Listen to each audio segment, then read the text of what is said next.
Atenção, turma!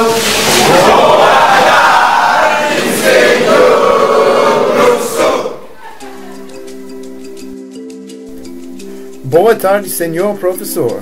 Good afternoon, teacher. That's the greeting I receive every day as I enter the classroom here in the small community of Machanga in the African country of Mozambique. I've lived here for nearly 2 years as a volunteer with the Peace Corps. Mozambique has an incredible sense of community. While in America, we sometimes don't even know our neighbors by name, Mozambicans hardly leave their sight. All chores like cooking or clothes washing are done outdoors, alongside neighbors. No one waits for an invitation to visit your house, and no one schedules lunch dates to make sure they have time to see you. They just show up. With such an open and tight-knit community, there's never need for a babysitter. You know your kid will always be taken care of. It really feels like a massive family, and it's the family I was welcomed into from day one. While Mozambique is rich in culture, it's also one of the poorest countries in the world. Out of 187 countries ranked in the United Nations Human Development Index, Mozambique was near the bottom at 185th, beating out only Niger and the Democratic Republic of Congo. Years of Portuguese colonization, followed by a gruesome civil war, left Mozambique a sharp contrast to the positivity that it radiates today. But its scars still show, and one of the most obvious ways is in the education system, where I work. By 1997, 5 years after the Civil War ended, 90% of Machanga residents had received no formal education at all, and only 0.2% had studied beyond primary school. Needless to say, those kids who passed through my school are first-generation graduates and their families. And while access to schooling has greatly improved, isolation and a modest $3 annual fee keep many from studying beyond 7th grade. As an 11th grade teacher, I work with a minority able to study in secondary school. Many come from distant rural communities and board in our dormitory. I too attended a boarding school in the 11th and 12th grade, a colossal megastructure called the South Carolina Governor's School for Science and Mathematics, now complete with laboratories, gym, computer lab, and basketball court. Not to mention high-speed internet, air conditioning, and a full-time cooking staff. I look back at Governor's School as an experience that was overwhelmingly positive, though I may have disagreed in 2006 while studying for one of Dr. Bill's dreaded bio tests or cramming for one of Dr. Hendrix's history exams. But I'm now aware of how easy the rest was made for me at Governor's School. I had essentially no responsibilities or challenges aside from academics, and I got to live with people who became my best friends.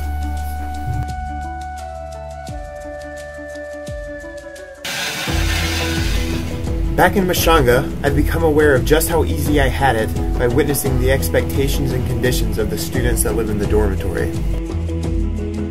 Aside from studying, they have to maintain the school grounds and resources.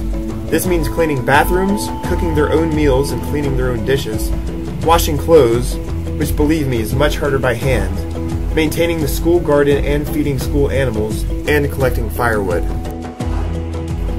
The last of these, collecting firewood, is the greatest burden. They must wake up early on Saturday to make a 3-hour round-trip journey to the forest, of course carrying heavy wood on their heads half the way. If they don't get wood, then they don't cook, and they don't eat.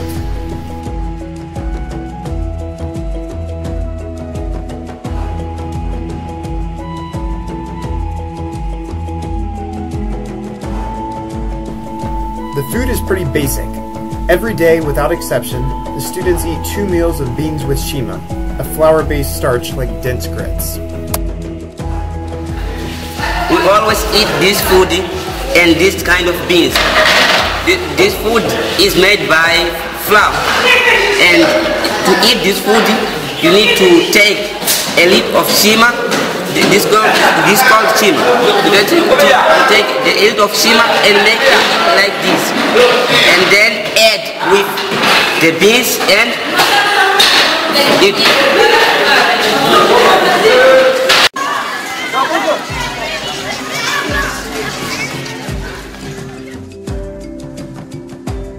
Electricity has entered the town of Machanga within the last few years and has allowed me the use of many modern conveniences at home. However, the classrooms and dorms are still dependent on a generator, and its scarce, dim lighting doesn't do much to create study areas. It illuminates a pair of light bulbs in 2 classrooms, both reserved for 12th grade. As I teach 11th grade, darkness is a problem every winter as the days shorten. This is my classroom 20 minutes into the last period of the day. Because students can't even see the board, many teachers simply don't teach last period during the winter. Back in their rooms, students have lighting, though neither its consistency nor intensity is very impressive. But you'll notice that lighting isn't the only thing lacking in their bedrooms. Many of them have no beds. Although there are more than enough bunks, roughly a third of the students at my school sleep on the floor because there aren't enough mattresses for everyone. A bunk with no mattress is simply no good. So some students sleep on straw mats, some share mattresses, and others use mosquito nets as cushions.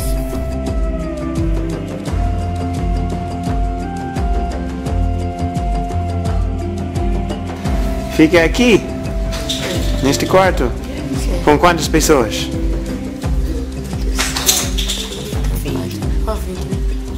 20 pessoas? Ah. Então tem colchão? Onde dorme? Aqui? Tem esteira? Sim. Tem esteira? Então, é confortável dormir assim? Não. Explica. Dói, quando acorda, com manchas na cara, cheio de bexiga.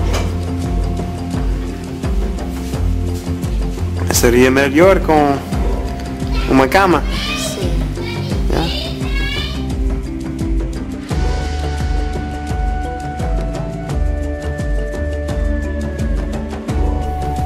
My student standard of living is nothing that I'm proud of, but I'm immensely grateful to Esma Bama, a partition of the Catholic Church that has privately funded my entire school.